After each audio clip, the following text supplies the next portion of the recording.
the first question will always be the common questions, right? Like how long, why starting this podcast? Why Teh Tarik with Walid, right? Can you tell me a little bit of history about that and what makes you start the podcast? So it was during the 2020 elections, and there was this guy. His name is Joel, and he wanted to do an Instagram live on educating Singaporeans about the basics of elections. And he somehow found me online, and I did it. And then I realized that there was a gap, that there is a thirst, especially this thirst is not constant, but there is a thirst for political knowledge in Singapore. It's not constant because it peaks during elections or during scandals, and then after that there will be an ebb. But generally there is a thirst, and there's a gap that people do not watch the news, people do not listen to CNA. Now people have moved to podcasts, Instagram Live, and so on, and that's why CNA and Straits Times also have their own podcast, right? So I thought that, okay, it's a gap that I can fill as a political scientist, as a non-partisan political scientist. So I thought, why not? And I just tried inviting people, and okay, lo and behold, we have 64 episodes now. So here's this question, right? How does it shape your political ideas and things like that? Because I think because I've talked to Kristen Han, right? And we shared, I kind of agree with this. If it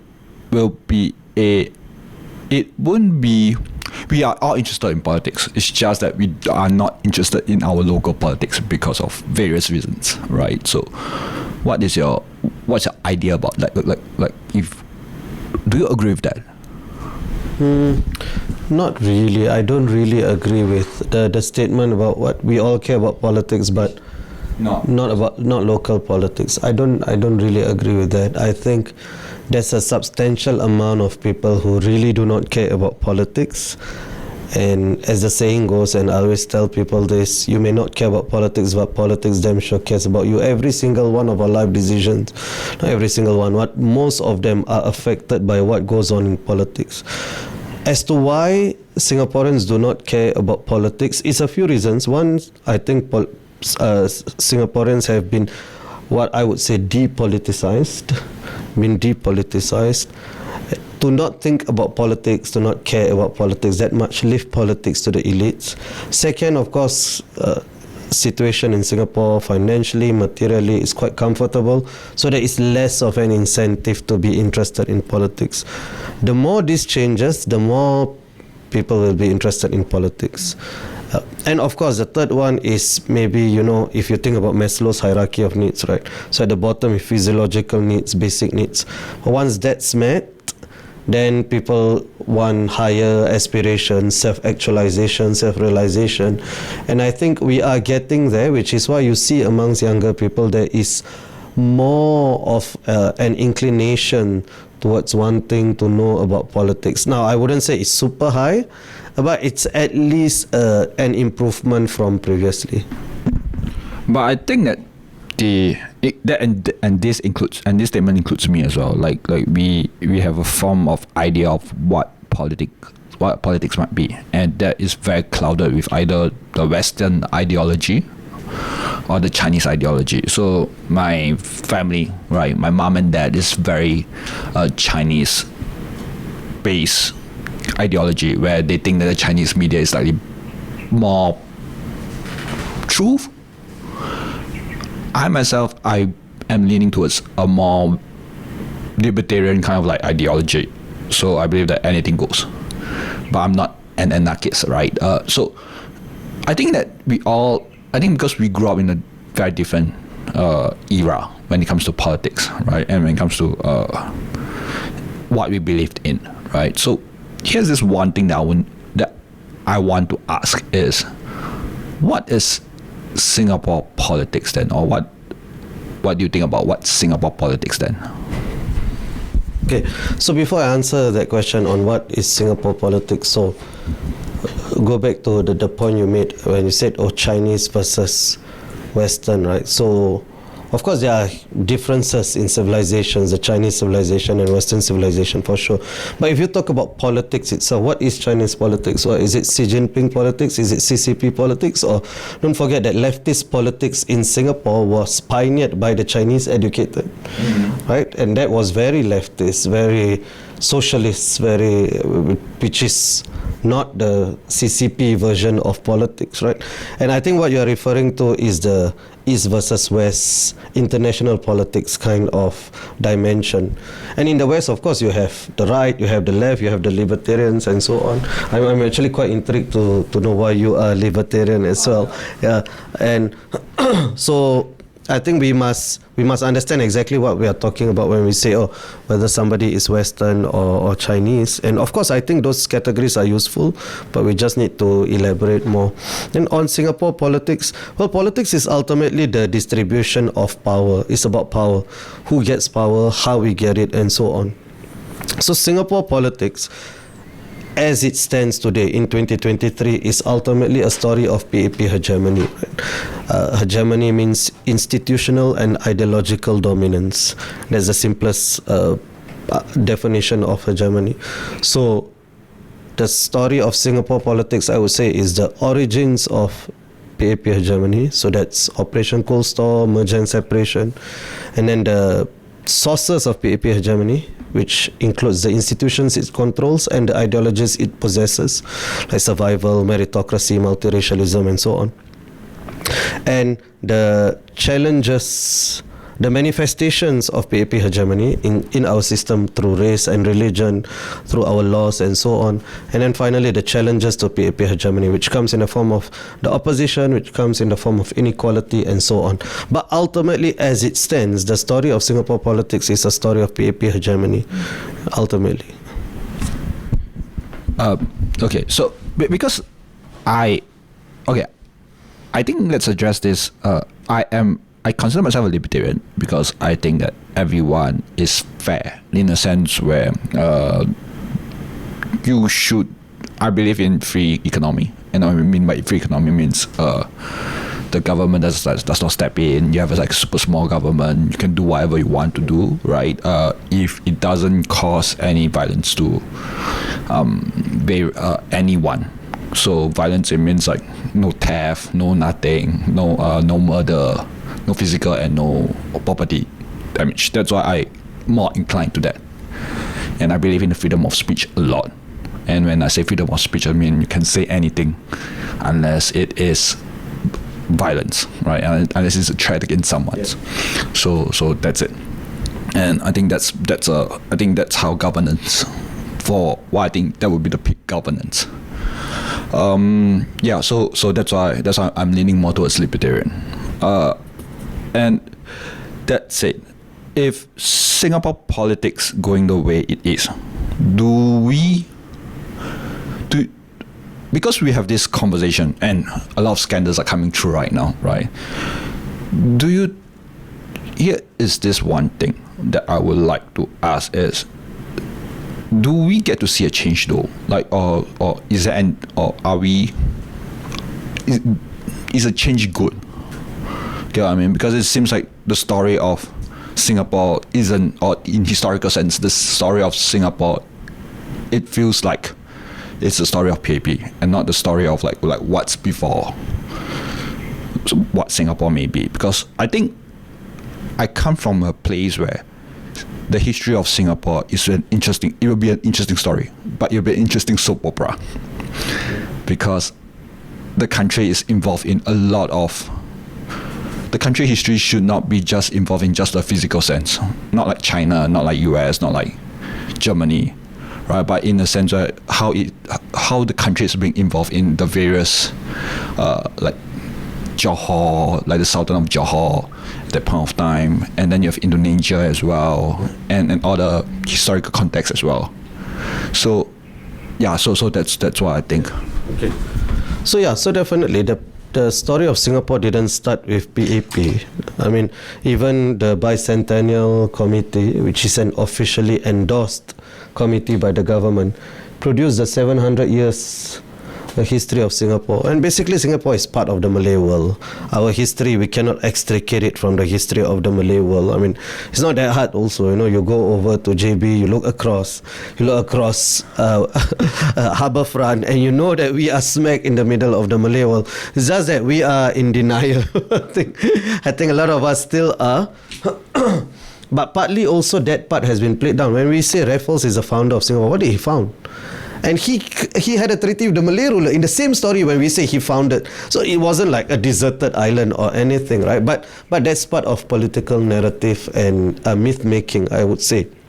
But I'm saying the story of modern Singapore politics is undoubtedly a story of PAP politics. Now, so maybe a better way to frame it would be a story of independent Singapore. The story of independent Singapore politics is a story of PAP hegemony. Your question, is change good? Well, firstly, two things. One, I would say is change will happen when change needs to happen, right? So if people decide that the PAP needs to be voted out, people will vote the PAP out, just as the people have voted the PAP to be in power, and they are rightfully in power. So the moment the people decide against that, you cannot turn around and say, oh, that's unfair, right? If that's unfair, then all these years of voting was unfair also. So that's the first thing. Second thing, but even not at the macro level, change is happening, has been happening for a long time. Of course, the changes are not like in other countries where you see turnover in government, but you see subtle incremental changes to policy, to politics, and how we do things in Singapore. I'll give you an example, a few examples. So one is minimum wage. For the longest time, no, this will discourage people from working hard, this is not good for the market, and so on. And boom, we have progressive wage model. But it didn't come like that. It came after years and years and years of debate and discussion. Section 377A, that also after years and years and years. Just a few years ago, 2 years ago, 3 years ago, we had the discussion on Chinese privilege. We would never have had that 10 or 15 years ago, right? So I think there are always changes. The discourse on inequality, the book by Yoyan, which was published 5 years ago now, and has completely transformed our understanding of inequality as a nation. So those changes are happening, and of course it's maybe a glacial pace. It's not radical. It's more incremental, but there is change. But I think you were talking about a change in government, right? So I'm never worried about, what happens if the PAP is no longer in power. If the PAP is no longer in power, that means that Singaporeans have judged them to not be good enough, right? And so we will be all right either way, right? So if you accept democracy, you have to accept the democratic outcome, right? So if you accept that PAP won, then you have to accept when the PAP loses. And likewise for the opposition, if they accept that when they win is fair, then when the PAP win, they cannot say, this doesn't work. Okay, so I'm gonna ask a little bit more about here's this one question I'd like to ask. Has the start of the podcast changed your worldview when it comes to the local politics wise? And yeah. Not really. I wouldn't say it has changed my worldview. I think also when you reach a certain age, your views are more or less set, right? Maybe in your early 20s to just before 30, then you're thinking about all of these things, but you're more or less set in your ways ideologically. Of course, you still may change here and there, but I think roughly core ideologies, they remain the same. Maybe it has changed how I perceive some people, how I perceive some parties. For instance, I wasn't a fan of Chee Soon-Juan. Like just growing up, I just wasn't. And you know how the media, what the media did to him, right? But also he gave the media an opportunity. So, but from my interactions with him, I found him to be quite a gentleman. And that was through my interview, and he was very unassuming, and after that also I went to his restaurant, just to say thanks. And it's also interesting to see the transformation of Dr. Chee into a capitalist. But yeah, so I saw the human side of him that I otherwise would not. I was fortunate enough, I did the episode with Tan Cheng Bock at his house. And he was the most gracious person, gracious host, and he didn't need my podcast. He didn't need to be nice to me. So, and the fact that he didn't need me, but he was nice to me, it tells me a lot about his character. And of course, people like Yaakob Ibrahim, Louis Ng, Dr. Intan Azura from the PAP, similarly gracious and so on. So I wouldn't say it has altered my worldview, but it has changed my perceptions towards some people who maybe previously I didn't know, or I didn't know enough, or I had a bad perception of them, like Chee Soon-Juan. So it's more of that. And of course, it's also telling not just who comes on, but who doesn't want to come on, right? And how they reject me as well. Some just ghost me. Some are kind and polite in their rejections, and I appreciate that a lot. That's one. I won't mention the names of those who rejected, but there are a couple who've been very nice, and they explain why they cannot come on or whatever it is. Yeah, so it's just difficult, and live interviews are hard because, especially like we are doing this interview, you didn't send me the questions before, right? And that's how it's supposed to be, right? Yeah.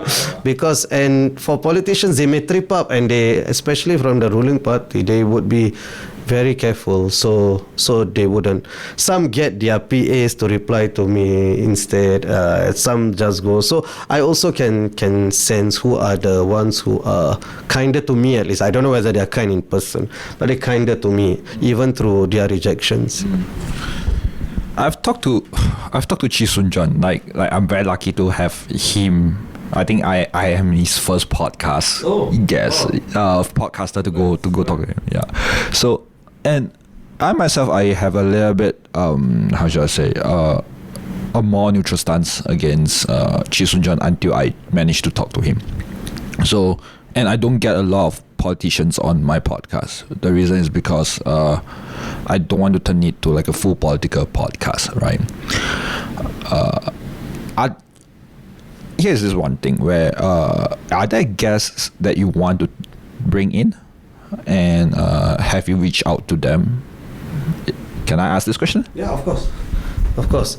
So internationally, I want to interview everybody. If tomorrow Vladimir Putin wanted to, I'll fly to Moscow, and I want to interview every world leader if possible.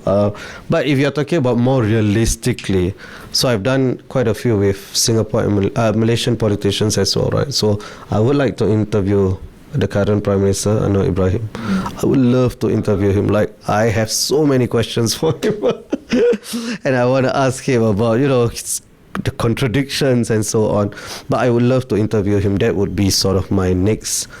I interviewed Mahathir, right? So this would be my next dream interview, I would say. Locally, I do want to interview all the PAP ministers, if possible. I have reached out, I would say, to most of them.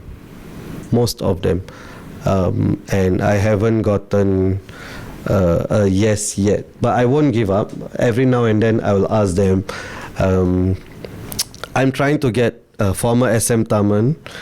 His team hasn't been replying to me also, but I do try as much as possible to reach out to them. And I also understand, look, I mean, my reach is not that great, so maybe the cost of coming on outweigh the benefits of coming on. They can just, if they wanted publicity, they just call Straits Times, do an interview, and Straits Times will do it, right? Yes, exactly.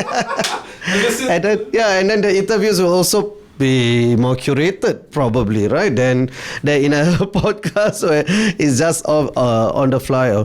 So I think I can understand why, if they don't want to. I mean, I'm disappointed. I still want them to come on, but I can understand why. But I have approached almost, I won't say everybody, but I would say 80% maybe. 80%, yeah.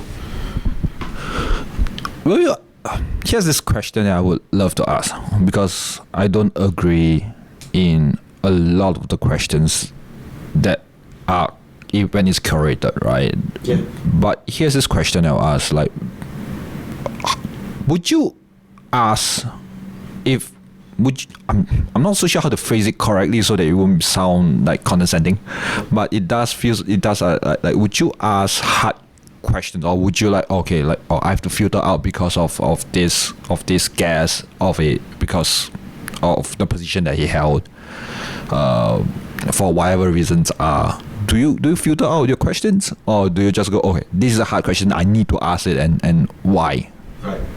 So I wouldn't filter the questions unless that person says that person doesn't want to discuss something. So before I ask them, before I interview them, some of them ask me for the topics I want to discuss, and some of them will say I don't want to discuss these topics. And whenever they say that, I will respect that.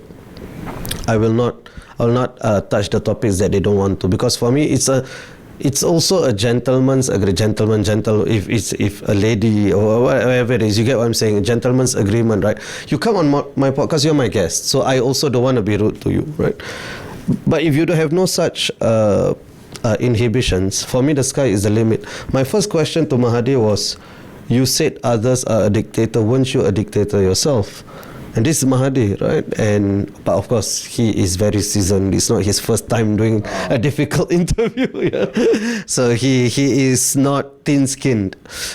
My first question to Dr. Tan Cheng Bock was, is it you who have changed, or is it the PAP who have changed, right? Because the PAP is still the same, right? They still have the same people. My first question to Dr. Chi was, did you... I mentioned that I sort of cannot forgive you for what you did in the past, right? And do you regret doing that? One of my questions to Yaakob Ibrahim was, is Singapore still not ready for a non-Chinese prime minister based on the election results, right? So I would say for me, there is no, unless that person sets the limit, I will respect. Other than that, I will ask difficult questions while being respectful. I asked George Goh whether his Christian beliefs would be an impediment to him becoming president. I asked him whether his inability to speak good English, what people have said, whether that will be an impediment. I asked him whether he was planted by the government, right? For me, as interviewers, you should ask hard questions. No, the reason why I set the boundary is because I'm an independent podcaster or host, right? But if I were part of the mainstream media, even if the person sets the boundaries, I shouldn't be acceding to it, right? If I was part of mainstream media, I should be asking the questions no matter what. You know? But we are, or at least the one that's outside it. Like I wouldn't say we are part of we are part of the media landscape. But here's this thing that I want to ask is, but as an outsider, we all have this perception, or we all have this stereotype of what the local media represents, right? So I guess like we all have this, we are not so sure, like where do we stand, like where do we like what does it really mean, like when the guy sitting in front of me interviewing, like I'm interviewing the person, right? Or I'm looking at the guy who's sitting the other. So it's kind of like scary to like to know like where the line is. So, and I'm not so sure. And because you talk about the independent spaces on your latest episode, right? So here's this thing about like independent spaces. Where what's a good independent space? What is and it intrigues me because I love the idea of freedom of speech. I love the idea of like we can just sit down, right? And if there's a mic, that'd be great. I can poke out your ideas and just poke your ideas. So here's this thing about the idea of freedom of speech, right? Because I remember like there's this one where I did one with I forget her name is. No, the author who talk about Roald Dahl. Yeah. So here's this thing, and I've asked this question. At the end of the day, right? What are we hoping to do to get after all that conversation is done? I know this is like a huge right turn here, but at the end of the day, after all this conversation is done, what are we expecting, or what do we hope to achieve? Okay. So I find it to be a bit of a strange question, right? I find it to be a bit of a strange question for a few reasons. Well, firstly, there is no situation where the conversations are done. The conversations are never done. It's an ongoing thing. Secondly, the question essentially is, right, why is freedom of speech important, right? Freedom of speech is important, conversations are important so that the best ideas will emerge, so that ideas which are good but can be better, can be refined, ideas which are bad can be challenged, or maybe we are all just thinking through things together and then we just air them out. And that's what that process itself should be protected, right? Which is why I find the idea strange, where people always ask, and I think it's quite a Singaporean thing as well, right? So what, right? After this, what they want, like, 4 things we can do, like this. And what I would say is, having that conversation is an important part of the doing. It is the doing. It's not just to an end. It is to an end, but that is the end part of the end itself. And I think without freedom of speech, that's when you have tyranny, you have tyrannical ideas being implemented, you have bad ideas being implemented. And by the way, this can come from the left or right, by the way. And just 10 years ago, you would say that the right was in America, they were the ones who were guilty of suppressing speech. Now it's the left. This is within 10 years that this has happened, right? And they have abandoned all their ideas of, you have free speech except for blah, blah, blah, and then they add on the except, the buts, and so on. So I would say the process itself is something that we should celebrate and protect, right?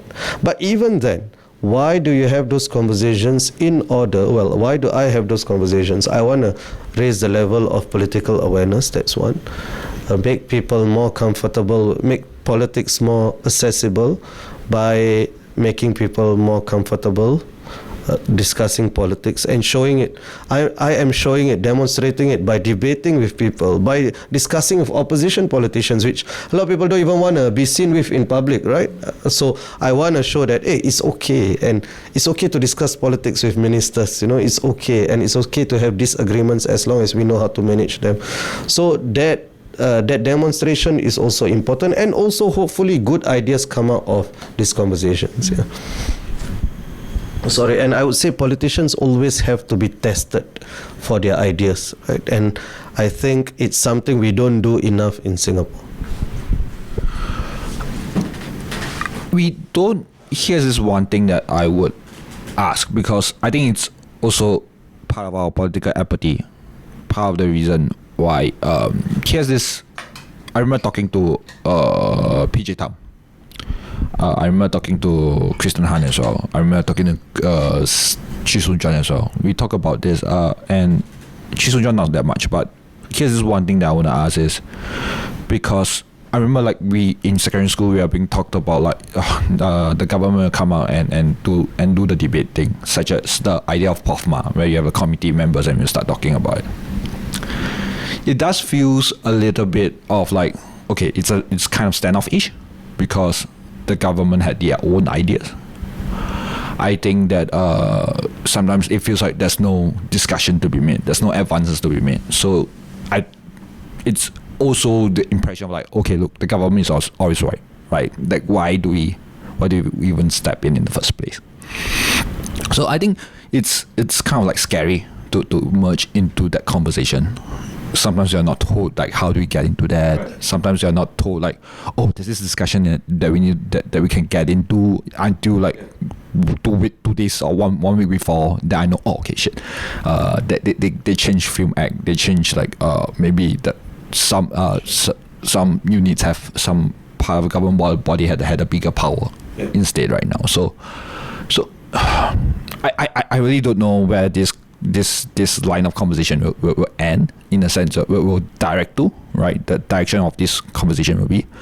So, and I think I have to ask you a question. Would the local politics gain more? Would the apathy of the local politics be a little bit, would dampen a little? Would you think that people are a little bit more interested in local politics and stuff like that, having their worldview being changed and challenged as well? Yeah, so I think your setup, that's a fair comment. I think a lot of people are scared to discuss politics because they don't know where the boundaries are. The thing about these OB markers, you only know where they are when you cross them, right? Which is why I'm always thankful for people like Kirsten and PJ, right? And I really mean it. People who always cross the line, right? So that the rest of us don't have to cross the line. And I mean that. I think they also know that some people are born to do it. The rest of us mere mortals are not. So I don't want to do that. I don't want to be crossing the line. But I would say that maybe I also am aware of where the boundaries are, so I'm more comfortable discussing these things. And also I have to be more aware, right? I am a political scientist, right? So which is why I guess if you're asking me whether I have no fear, of course not, right? Of course I still have some fear, but I just don't think about it too much, and I just, as whatever I say, I try to think, first of all, it must be in good faith. I say it in good faith. Secondly, can I justify it? Right? And I think I tried, of course, if I make a mistake here and there, of course, I will make mistakes. I'm human, but I try to live by those two. When I do my podcast, I do my political commentaries, right? First of all, does it come from a sincere place? I believe this. Secondly, can I justify this? Can I prove this? Then that's it. And what else can you do? If you get POFMAT, you get POFMAT, right? What can you do? And if you make a mistake, you correct it. As in, I don't try to think too much about it. And I don't want that to inhibit me, or that will really stifle me if I start thinking about it too much. As for will it change minds? Well, I hope so. Or at least, even if it doesn't change minds, get people to think about this, right? If you disagree with me, right, think about why you disagree with me on a particular thing. Or if you disagree with the person I'm interviewing, right, think about why you disagree with that person. Right? There must be some basis for, if you disagree with Chee Soon Juan when he answers me, why do you disagree with him? If you disagree with Louis Ng, why do you disagree with him? Right? So I just want to do that, and I try as far as possible to be as generous to the interviewees. How much time you want, go ahead, take it. You want to answer in a long-winded way, I'll try to bring back, but you are free to answer. That's the thing about podcasts, right? It's not like the media interview where you ask, 4 minutes or whatever it is, and then there are sound bites. Podcast, you can develop your ideas pretty well. So I try to do that for my interviewees, and hopefully I have done that. And whether it will change minds or not eventually, who knows? But I hope it will. Okay, I'm going to do a little right turn in a sense where I'm going to ask you a little bit more about yourself, right? I want to ask is why political scientists in the first place, and why the local politics in Southeast Asia in the first place? Yeah, so I was named after a politician actually. So Walid Jumblatt, he was a former Lebanese prime minister, and my entire family, my dad and my uncle, both of them have passed on already, but they always discuss politics, my uncle especially. So since a young age, I was very interested in politics. I was very interested in Malaysian politics since primary school, believe it or not. One of my cousins, he keeps telling others this story, my elder cousins. I used to sleep over at his house. So his mom is my auntie. And he said, when I was in primary 3, I used to follow the Malaysian elections. Primary 3, 10 years old, yeah. That's primary 4. Malaysian elections. And I used to do that quite a bit when I was a 10-year-old boy. How many 10-year-olds do you know that follows Malaysian politics, not Singaporean politics? Yeah, so I've always been interested in it. So for me, it was very natural. And Southeast Asia also, because I speak Malay, I'm rooted in Southeast Asia, so it's very easy for me to study Southeast Asian politics. So for me, it's a natural choice in many ways. Yeah. I know this is another left turn, right? But I've met Megawati once. Oh. Like on the Sydney airport. So it's of course with her yeah. So it's kind of like weird. It looks weird in a sense where I got like my whole soul out of my body. Right. He was like, oh, she's taking Out of body experience. yeah, like oh wait, she's taking she's taking an aeroplane right now, right? Like, do you have that same situation when you're talking to them, or have you have you ever thought of like, oh, okay, look, this is another human being? Yeah, so I don't really glorify politicians, so I don't ever like, oh my God, it's that politician, right? Even if that person is somebody I admire politically or what, I wouldn't ever go, oh my God. Like, I believe it's not good to. Well, actually, there is a politician whom I really, really like. But even then, when I interviewed Nicosia, I think you probably know. So I wouldn't say like, oh, I put her on a pedestal or what. But I really like. I still do like her, and I think it's important for us, for people, for voters to understand why we have politicians there. Politicians are there for me not because they're moral leaders, not because they're smarter than everybody else. Maybe that could be the case, but it's because they can do this job of governing better than people, right? That's why we put people there. So I never ever put like, oh my God, oh, you are the greatest. Even for those that I admire, and there are many people I admire, right? And one of the politicians I admire the most is Bernie Sanders, right? But if he passes on, or what, I'll be sad, of course, if he passes on. But that's life. That's life, and we just move on. It's the ideas that matter far more than the individual. Yeah. So I don't really put politicians on a pedestal. I don't think that putting politician up on a pedestal is a good thing, right? But considering the history that the person may bring in, right, and the whole context of what he or she may bring into the changes that he or she may bring, right? So it's like, oh, okay, look, like I've met this guy whom I admire like greatly, and of his ideals. Maybe he may not achieve his ideals, but this is where the true intentions may be. That's it, right?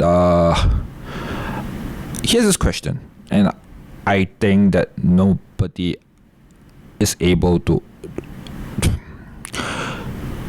Government is a human organization, right? So do you think that government itself has like, I've not seen or at least in Southeast Asia, where a government body just goes down, look, we fucked up, in the sense where we screw up a certain policy after reviewing. Like, do you like, would that, and here's this thing, would there be a time when just, okay, look, we fucked up, we screwed it up, be it a big one, be a small one, would there be a chance of any like does it bring this like any repercussions? I think there'll be repercussions, but how bad of repercussions that it will be? Yeah. So that's a good question, So I was thinking about it actually recently. If a government made a mistake, like a clear mistake, is it better to justify or sweep it under the carpet? I mean, sweeping under the carpet depends on the nature of the mistake, right? But or just say outright, oh, we screwed up, because people will say, oh, just admit, and people respect you for it, right? But from the government's perspective, first of all, the moment you admit, that will be used as a soundbite in every of your opposition, your opponent's political campaigns. All the videos, the TikToks will come up. But second of all, how many times can you afford to do that? One time? Maybe? 2 times? Maybe. But the third time, people are saying, hey, how many mistakes are you gonna... We've had enough of these mistakes. When actually governments make far more than 3 mistakes, right? It's just that way. I think there are consequences to admitting outright that they made a mistake as well, which is why governments don't do it. Though I think people should do it more often, yes, but I live in the real world also. I understand there are political consequences and people may not want to do that. But you're talking about, okay, so local or at least locally, I saw it, right, where whenever there's when there's a government body that makes a mistake, be it the military, be it the civil side of things, right? When they made a mistake, right? There's a detachment. There's like, okay, look, he fucked up. Yeah. And he's not he although he's part of the organization, but he fucked up. Like get the fuck far away. So it does feel like, okay, like there's no accountability to be made. And I think a lot of us want to ask is, or a lot of people we kind of think like is there like where's the sort of accountability? Like you cannot like, oh, you fucked up, then it's your problem. Then credit is the government body, right? Like, oh, that one I completely agree. And people also see it when you throw one of your persons under the bus, right? When that person does a good thing, you're happy to take credit for the organization, right? So people will see that, people will see through that right away. So I would say that should never be the option, especially if you continue to do it, right? And then you say, oh, it's not the government, it's individuals. I remember the incident I had with Sarah. I don't know whether you remember, or you're aware of this interview I had with Sarah Bagharib about the People's Association. And People's Association released a statement, a very harsh statement, by the head of the People's Association, the chief executive. He very harsh against Sarah, was unnecessarily so as well. And I also invited the head of the PA, because I said, you release such a harsh statement, come in the interview, and then I can ask you questions. So it's not like you're hiding behind a prepared statement, and then we'll see how harsh you will be, right? But he rejected. I said, anytime, if it's midnight, it's fine. I said, I don't want scheduling to be end, because I felt strongly about that, because he used my interview in that. He didn't slam me, but he slammed Sarah based on my interview in part. So he declined. Okay, it's fine. I expected him to decline anyway. But there were many people, I would say at least 4 or 5 people, who told me personally, some of them work in PA, some of them volunteered PA before, oh, this is not reflective of our organization, you know. This is just an individual. What are you talking about? This is not the janitor in PA. This is the head of PA. And you're saying it's not reflective of your organization. You are not reflective of your organization. He is more reflective of your organization than you are, right? So people always want to dissociate from bad things. That's just human nature, right? You know, failure is an orphan, right? So nobody will want to credit. So that's not unique to governments. So I guess that's we shouldn't expect them to behave differently from human beings. But what I would say is today the threshold for rejecting that is much lower, for rejecting throwing your subordinates under the bus. I'm just curious about I think you and I have very different political ideals. So I'm just curious about, and I'm coming from a very ignorant point of view coming in, right? A very ignorant guy when it comes to politics. So here's this me asking, like, what would you consider be a political utopia? There's no such thing.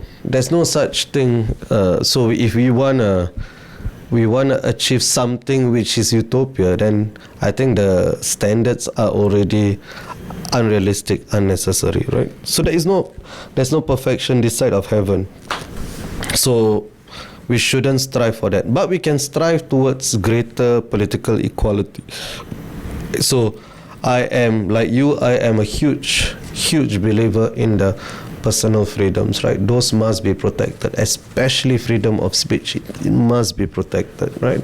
Maybe unlike you, I am more redistributive in my economics. So I would say politically, economically, I'm quite liberal. In the true sense, not the fake liberals that you see today, right? They say they're political liberals, but they want to censor and cancel everybody that disagrees with them based on their feelings, right? Maybe socially I'm a bit more conservative than my liberal friends, but economically, politically, I am more liberal than many of them, I would say. So I would like, but that doesn't matter. My personal views are not are not important in the grander scheme of things. Right? For me, what must exist is that there must be space for my views, people who disagree with me, all of us to contest in the marketplace of ideas. And that's through free speech, free media, free and fair elections. So less censorship, less draconian laws, and so on. So that would be the, what I would say, ideal, maybe not utopia, but that's what I would strive towards. Because we have this, okay, so here's this thing where I think it is also very close to where your studies may be, because I myself, I believe in the idea of like religion. So that means that people are able to have their own faith and beliefs. We are able to bring up the ideas of religion as well and criticize it as well. So, and there are some religion that it's leaning towards the, hey, look, we believe in this faith, and I understand why faith, because faith is a very very personal thing. I don't, and here's this thing where, do you think that faith itself, right, or personal beliefs, right, or religion, or the belief in a certain faith, right, will be, it says will impede when it comes to the idea of freedom of speech as well, because we have our own, in Singapore we have our own law against hurting of someone's religious and belief and race as well. Yeah. So if you ask me, the ideal for me in a secular state is, yeah, why not? Like, religion is personal, but it's also an important idea. So I think it should be. It shouldn't be.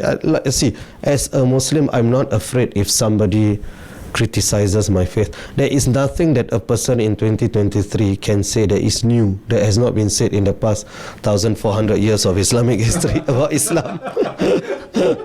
There's nothing new in the Quran like that. That wasn't present 1,400 years and people have. So I'm not afraid. Like, no. There is this very good book by Professor Joseph Massad, who's not a Muslim. He's a Christian actually. He's an Arab Christian, and he wrote about Islam in the title is Islam in Liberalism, and how Western civilization has been defined since the coming of Islam, has been defined in opposition to Islam.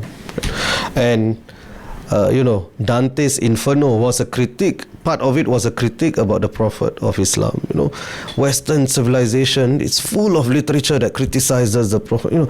Islam has survived all of that, right? It will survive like a few tweets. A few tweets, people criticizing the Prophet, So of course, I mean, I don't like the fact that people are criticizing the Prophet. My response is not to, shut you down, right? My response is, okay, let's see your criticism, let's see the substance of your criticism. I'm secure enough in my faith to believe that I can refute you in. So that's my approach. But you are right, that is not the Singapore government approach. In this regard, the Singapore government is an equal opportunity offender, right? So you criticize Islam, in you go. You criticize Christianity, in you go, right? Because for them, ultimately, it's about stability for them. Anything that can cause instability, they will. So they are consistent in that regard, right? Even though I disagree with them, you cannot say they are inconsistent or they are unfair. They are fair. They are equal about it. They will do this. Atheists criticize, also they will. They will not care, right? As long as you disrupt the stability of the country, that's what they care about. So that's not my stand, but I would say the government is consistent.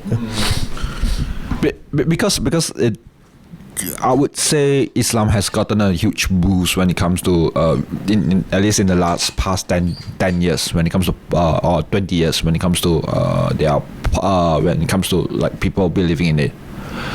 You have people from the Twin Towers that crashed, right? And maybe at the point of time people are more against, but after that people are turning like right.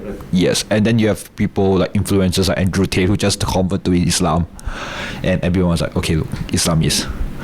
So here is this thing when it comes to like, and there are times from the opposition party, right, where people are just standing out and say, hey, like, can you be a little bit when it comes to showing religion and faith itself, and that got me worried in a sense where, because you are offended about when people are offended about something,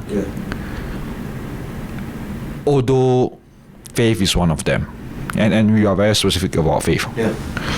Will it be at one point be just like, okay, look, I'm offended by you criticizing a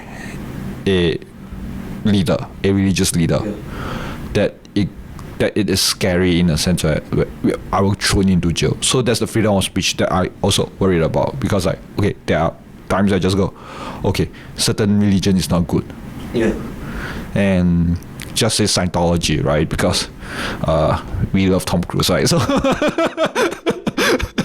So here's this thing, right? Like the whole idea of like religion is, and you don't criticize, we don't challenge them, we don't. So my idea of like, okay, freedom of speech is kind of like getting a little bit like, oh, it's not that true anymore. Like we can't question. Right. But it was never true in Singapore. It was never true. The government has never pretended like there's absolute freedom of speech in Singapore. So again, I would say that I disagree with the government. I think there should be more free speech. But I don't think the government is inconsistent on this. They've always maintained it, and they continue to maintain it, right? I think they should open up even on this, because if you think about it, right, if you want to criminalize people's feelings or people being offended, there are many people who are going to be in jail, right? Especially with Gen Z. They're offended at anything, right? So are you really gonna criminalize that? Like the act of offending another person's feelings. Okay, religious or whatever it is. Okay, what if, right? And you know, religions, some of them are completely mutually exclusive. Some religious beliefs. I'll give are you a Christian or no? You're an atheist. Okay, so either you are right or I am right on the existence of God. We both cannot be correct, right? So either God exists or God doesn't exist, right? So what if me telling you, hey, God exists, and you're offended by that, or what you telling me that, hey, God doesn't exist, right, and I'm offended by that, then should you go to jail because you've offended my religious feelings? I think this is such a very, if we use this as the yardstick, it's a very, very tricky one, a very dangerous one. I wouldn't want to criminalize people. Like, you know, if you go out and burn the Quran, even for me, like in a truly secular state, right, that that should be allowed. But I understand why the government would do that, right? Because that's clearly trying to provoke. I understand why the government would arrest such a person, and that wouldn't happen, right? In Singapore, like you wouldn't want to do it unless you are willing to get arrested, right?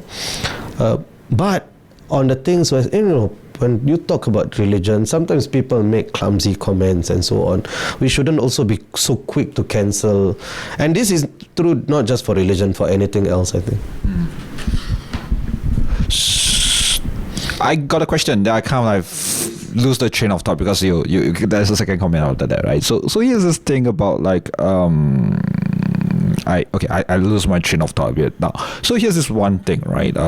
When it comes to faith, okay, because correct. You mentioned about Gen Zs, right?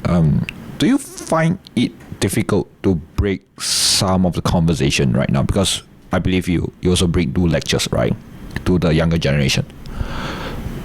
Some of them is because of the ideals they have.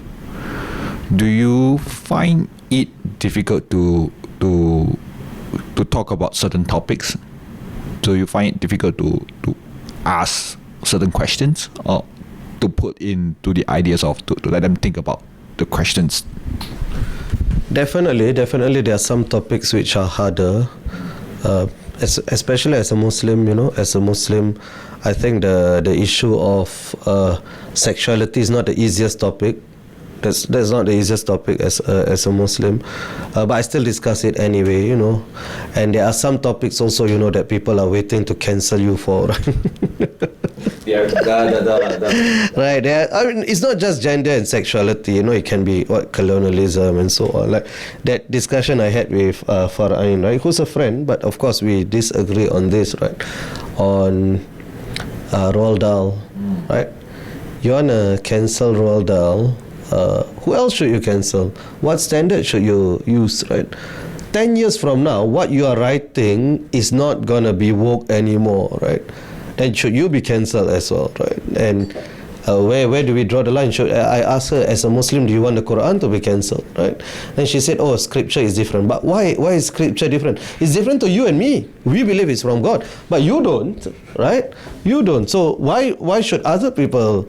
So the moment we start using that standard, we must be careful that it will be used against us. So yes, definitely there are some topics which are more difficult, but I think the more difficult the topic, the more it needs to be discussed. We cannot shy away from it, because otherwise, right, they will just be all in our echo chambers, right? So which is why I've done, and considering that a lot of my audience are younger people, I've done a few episodes, maybe 3 or 4, on cancel culture and discussing, and because I think it's very important. And I know that probably a lot of my audience will not agree with me, and that's fine. If I am doing this just so that my audience, and first of all, I don't know who my audience is. If I just started catering to one audience, I won't be able to do anything. So it's fine. If I lose followers, it's fine. But is it common? Here's this one question when it common. Like, is it common to see people doing double standards in the local, at least in the local political sense, or the bubble? Of course. There's always double standards, and there's always a way to justify your double standards, to say it's not double standards, right? There's always a way, right? Politicians do it, but even the topic that we are talking about, at the question right at this point in time is not about politicians per se, right? It's about activists, right? Yeah, double standards all the time, right? And they will say that, oh, we must have protect speech, free speech, except. And then they draw the line, right? Oh, when that particular community is offended, right? Then what if that community is offended by you, right? Should your speech be, which is what I asked one of my guests as well, should your speech, your Instagram be removed because and what does that mean? The community is offended. Did you poll that community? Did you poll all Native Americans? Did you poll all blacks? Did you poll all Malays in Singapore? So what does that mean? So I think the moment you start drawing the free speech must be, because if you ask everybody, even the most dictatorial of dictators, do you believe in free speech? Yes. But, and then they'll draw out their buts, right? The more buts you add, the more difficult it will be to have conversations, the more difficult it will be for the best ideas to emerge. So for me, the only but I draw is acts of violence, or calls for violence. Anything else, if it's offensive, okay, it offends me, it doesn't kill me, right? So that's fine. Yeah. I think we have very similar ideals when it comes to certain, yeah. But I think it's also because the way we have interacted with people when it comes to, because I myself, I do stand up sometimes. Right. So I understand the whole idea of life. So important to you. Yeah, it's just so important. Sorry, can I say it's free speech is so important to comedians, and I die a little bit inside whenever people they want to cancel Dave Chappelle, right? They want to cancel Chris Rock, and I saw what happened to Chris Rock. People on my side, the more liberal ones, were defending the slap. Will Smith slap, right? Violence is okay for a joke and a speech, an act of speech. I think that's where the left has lost its mind already, right? And Dave Chappelle and Ricky Gervais, of course. I mean, Ricky Gervais, they wanted to cancel him long ago, right? And you know, like the worst. I mean, this is a bit of a tangent, but when you see Hollywood celebrities like pontificating and moralizing, like as Ricky Gervais said, they have no right to lecture anybody. They are so detached from the world. But anyway, so the point is, comedy is so important. I feel like comedy is like the last bastion of free speech, right? And these people who always want to cancel, right? I really wonder, do they have fun? Do they laugh? Honestly, like if you have a stick up your butt the whole time, right, and you're thinking of what can I get offended by the next thing, right? You are never gonna have like a problem. And you know, also a comedian, when they are saying, usually they are saying it comes from a place. It's not when they are making a racial joke. It's not like a racist comment on the street. It's very measured, it's very thought through, right? And there's always some lesson behind it, right? And they are there to be funny, right? But I think I cannot stand the idea of, and I always ask these people, who are the people you find funny, right? A lot of them cannot name names, and the comedians they name, right, I'll say, I've tried listening to them. They are not funny. They are ideologues. You know who I'm talking. I don't want to mention names. They are not funny at all. They are ideologues. And you go, and when I watch the video, they say, this is their idea of humor. And I know that they don't find it funny. It's just that they agree with what he's saying. And they've convinced themselves that, oh yeah, they need to pretend to laugh at this. I don't know whether because it happens to a friend of mine, or at least a good acquaintance of mine. So he has a comedy club in Malaysia. I don't know whether you know the story where because he has an open mic, so basically anyone can go up on stage, and there's this one lady who just went out on stage and start speaking that this is and start stripping to and not everything down, but it's just like, there's a singlet on, and then after that his club got closed down like indefinitely, at least until further notice, right? So here's this thing about, and because they found out that he made jokes about Islam, but he himself is a Muslim. He himself is a Malay guy, and things like that. It got a lot like big hoo-ha. So here's this thing, and I'm not saying that this thing belongs to the left or this thing belongs to Islam as well, because back in the day, to say 20 years ago, Christians have the same thing as well. You cannot make fun of Christianity because of it's an ideal kind of thing.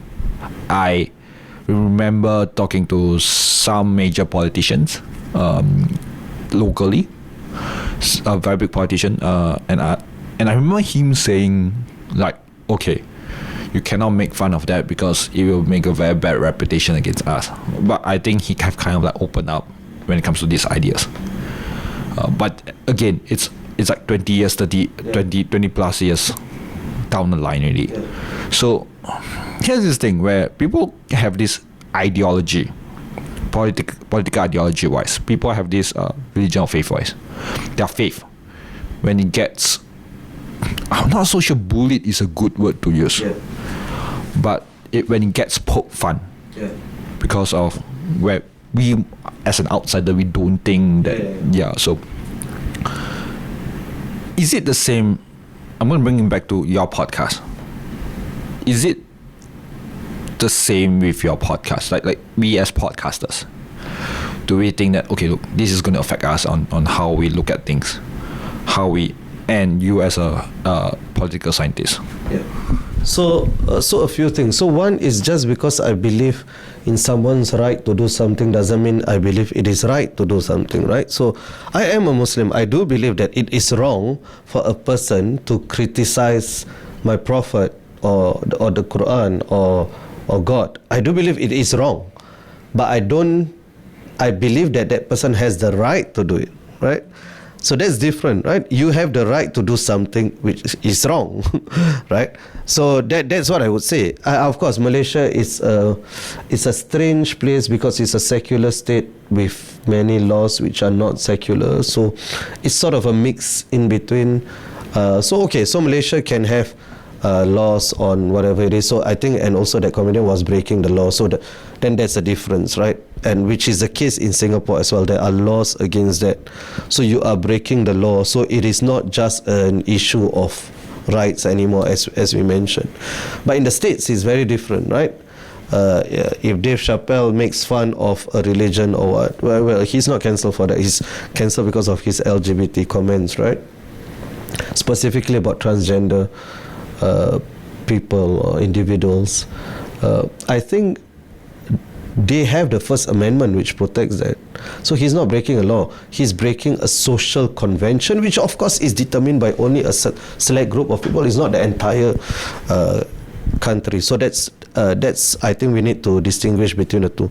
So on to the question about my podcast. Well, the thing is, I'm not a comedian, right? So I don't have to be funny, and I also do not have to be provocative in that way, right? And as I said, it's because I believe somebody has the right to do it doesn't mean I believe it's right to do something. So I would not do it, right? I would not like go out of my way to insult or criticize something. But if somebody criticizes or insults, I'll take it in my stride. So that's how I do the interview, right? I will try to be as respectful to anyone. All the guests are volunteers, right? They came on, no payment and so on. So I will always show my respect to them, even if I disagree with them completely. Yeah. Here is okay. I'm going to end off with this one last question. That it's kind of like a question that I am curious about, right? Because I am also interested a little bit about politics, wise, right? Like but here is this question about like when people study political science, right, as their major, and people are always thinking about political science as an art subject. Although science is inside title itself, right? So what do you mean when you call yourself a political scientist? Right, so you're right. So we are under the social sciences, so not the arts, but not the sciences. Right? So in the UK, interestingly, they don't really call it political science. They call it politics and international relations, because it's really not a science, right? You can test in the lab. So it's a social science because the study of societies and people, but you try to do it through as scientific means as possible. So you have quantitative methods, qualitative methods to make sure that it's as scientific as possible. So it's not just anecdotal, it's not just coffee shop talk. So you try to have methods to ensure that this is the best kind of data possible on the subject. But because human beings are complex and you can't replicate this like you replicate experiments in the lab, that's why you cannot get scientific outcomes or data, right? But you guess. And social science is not about getting the absolutes. I would say hard sciences is also not about getting the definitive answers. You're getting the probabilistic answers, the best probabilistic answers.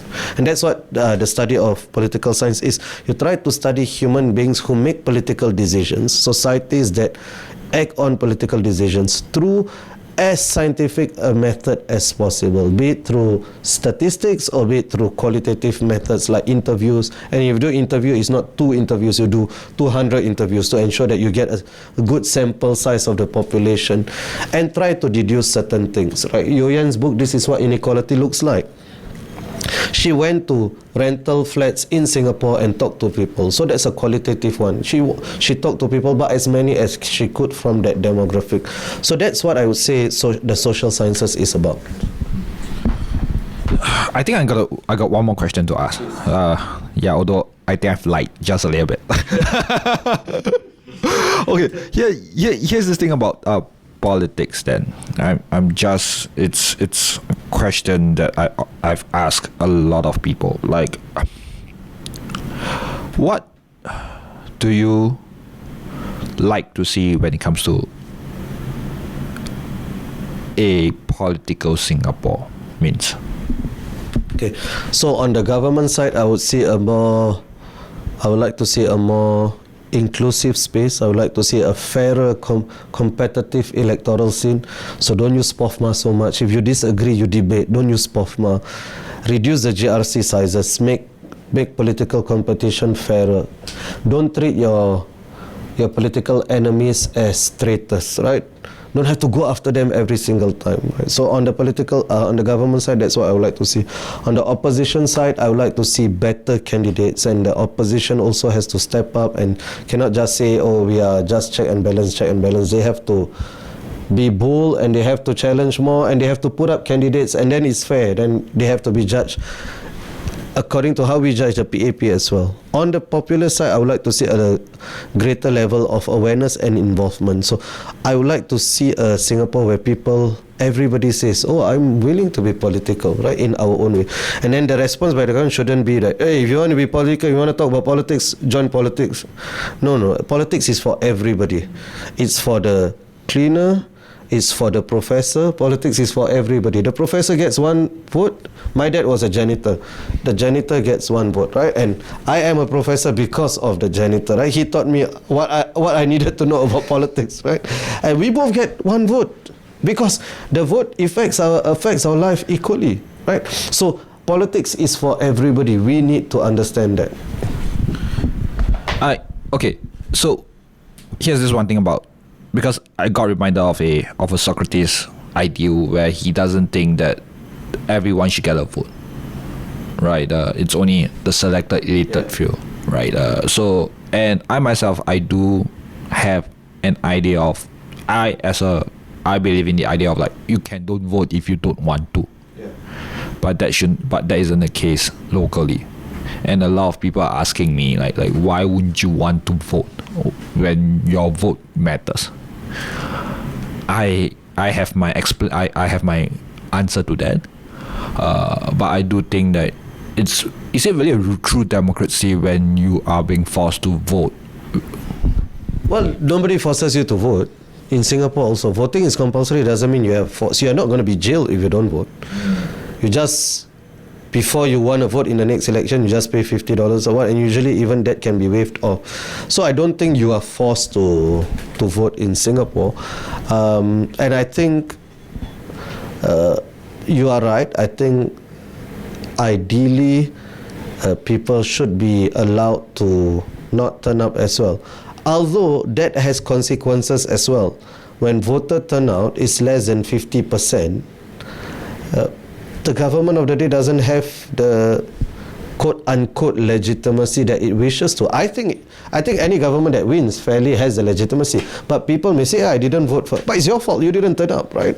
So if you force people to vote, not force, as in you encourage people to vote, the problem solves itself.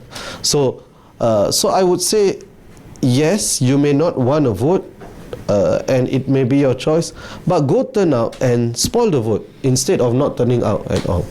Because even spoiling the vote is telling something, right? That's better than not turning out. Not turning up, people may think, oh, you're lazy or whatever it is, but going there, and that is a strong signal that you don't like the current system.